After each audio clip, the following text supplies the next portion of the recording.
Good morning, Coach Isaac here once again, continuing our readings on the ascetical homilies of St. Isaac the Syrian. We're on day 30, page 144, continuing homily 4. Who is the man that can acquire a pure mind while loving idle chatter? And who can acquire lowly thoughts while seeking to capture glory from men? Or who can become pure of thought and humble of heart when he is licentious and dissolute in his members? For whenever the mind is drawn away by the senses, it also eats the food of beasts with them. But when the senses are drawn by the mind, they partake together with it of the sustenance of angels. Vainglory is a servant of fornication, but when it is found in monastic discipline, it is a servant of pride. Self-constraint follows humility, but spacious living is united to love of glory. Humility attains to divine vision because of her continual self-constriction, and she adorns the soul with chastity. But vainglory, through its continual turmoil and confusion, caused by thoughts which arise from encounters with things, gathers abominable treasures for itself and defiles the heart. And again, vainglory beholds the nature of things with a licentious vision and occupies the mind with deplorable imaginings. But humility spiritually constricts herself by means of divine vision and moves the man who possesses her to glorify God. Do not compare those who work signs and wonders and mighty acts in the world with those who practice stillness with knowledge. Love the idleness of stillness above providing for the world starving and the conversion of a multitude of heathen to the worship of God. It is better for you to free yourself from the shackle of sin than to free slaves from their slavery. It is better for you to make peace with your soul, causing concord to reign over the Trinity within you, I mean the body, the soul, and the spirit, than by your teaching to bring peace among men at variance. For, as St. Gregory the theologian says, it is a good thing to speak concerning the things of God for God's sake, but it is better for a man to make himself pure for God. Love uncouthness of speech, joined with knowledge from inner experience, more than to gush forth rivers of instruction from the keenness of your intellect and from a deposit of hearsay and writings of ink. It is more profitable for you to attend to raising up unto the activity or cogitations concerning God the deadness of your soul due to the passions, than it is to resurrect the dead. Wow, a lot to unpack on this page. So right off the bat, he poses a question. Who is the man that can acquire a pure mind while loving idle chatter? So I think this is, obviously for time eternal is very pertinent, but sitting around gossiping or just talking about frivolous things. But I also would relate that in this day and age to our smartphones, right? Even on YouTube, forums such as this, sometimes I find myself, there's a couple YouTube pages that I've kind of grown fond of for various reasons. Either they're entertaining or I like seeing the way that people interact sometimes and things like this, and love seeing the various different cultures around the world or within the United States even. And, but sometimes 20, 30, 40 minutes can go by. Maybe I'm just flicking through some shorts. And is it really edifying for me or for others to be doing this and spending, life is made up of time. And when it comes to time management, certainly, edification for our own soul and for others' soul should be a part of our discernment or our decision making and how we're managing our time. And then when I see, because I have a lot of students, college age and under, that I deal with in wrestling, and TikTok's a big thing. And, I don't have TikTok, haven't been on TikTok, but I can imagine, much like I'm saying for myself with the shorts on YouTube, that, minutes, hours can go by just kind of caught, and so I'm relating that to the idle chatter here.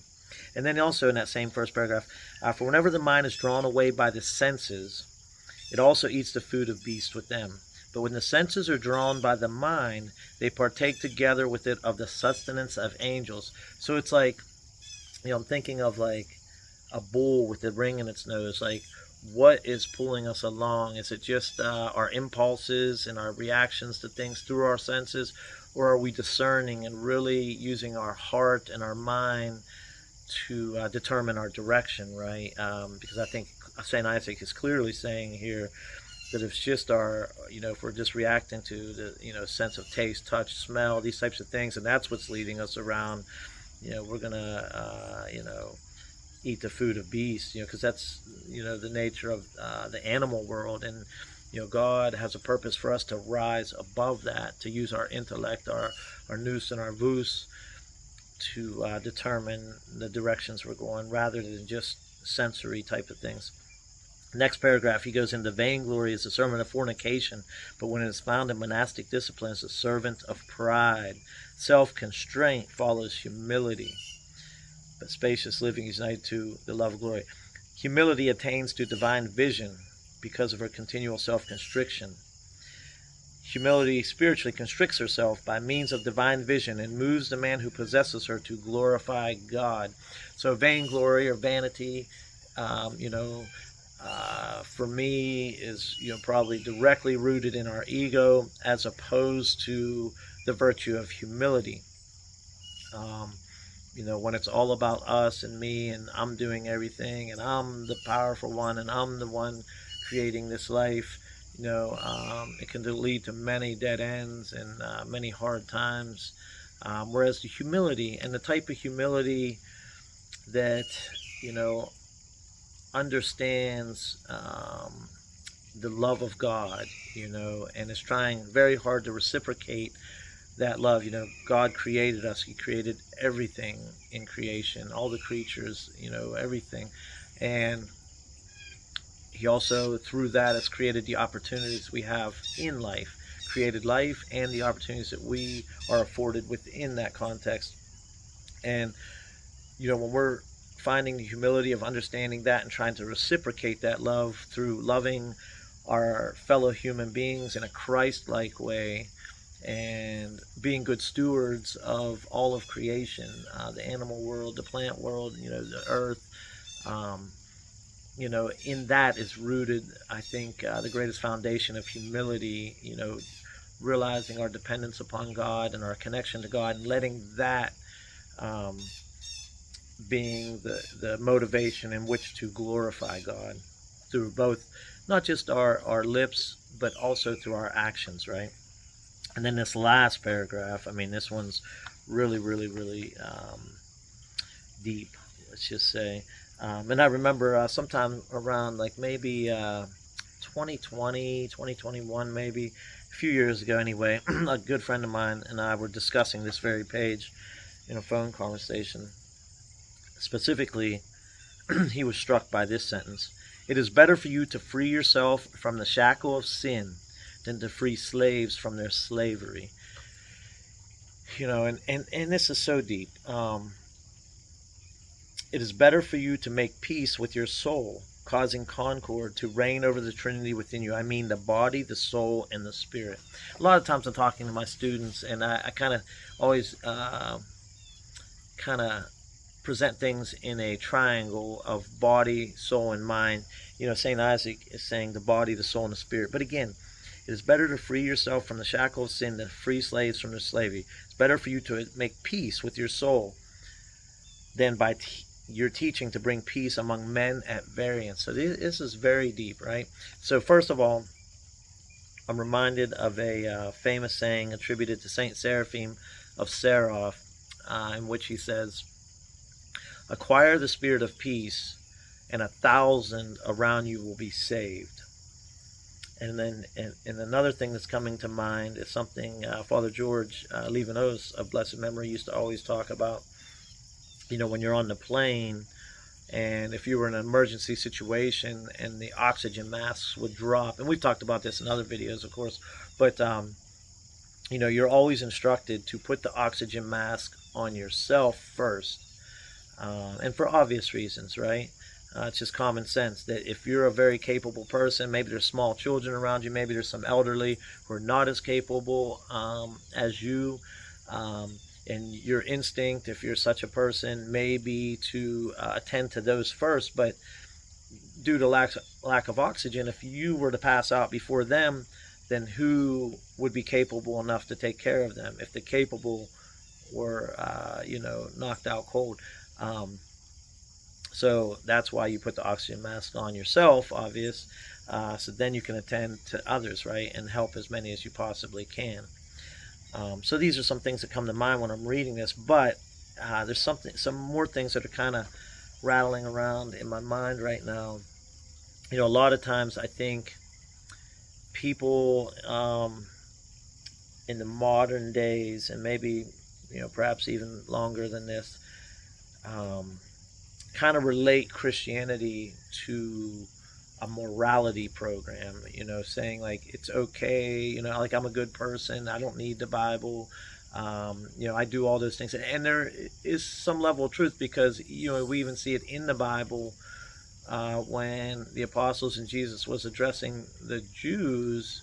When we're talking about the Good Samaritan and things like this, there are people who knew the law, who knew the scriptures, but were not enacting it, right? They were not living it.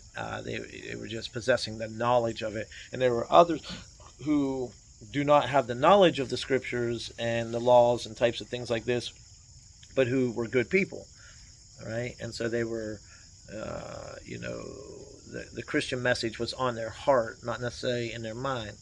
And so when I'm thinking of this, I'm also thinking of St. James. Faith without works is dead, and works without faith is fruitless. So again, there's much more than just the morals, the humanity programs, the ministries. I mean, although these are a part of how we reciprocate, as I mentioned before, God's love, by showing love to others and being an example to them. But if we're not examining our insides on a daily basis, and kind of pruning to become the shining light, the living example of Christ, where others would look at us and see us as the example of Christ, or love, or these types of things, then it doesn't matter how many things we say to them, or how much knowledge, or how much scripture we can quote and things like this. But again, this is such a deep subject, because there is an instinct for others. Just if you did see a slave being tortured, you would want to go help them or have compassion upon them.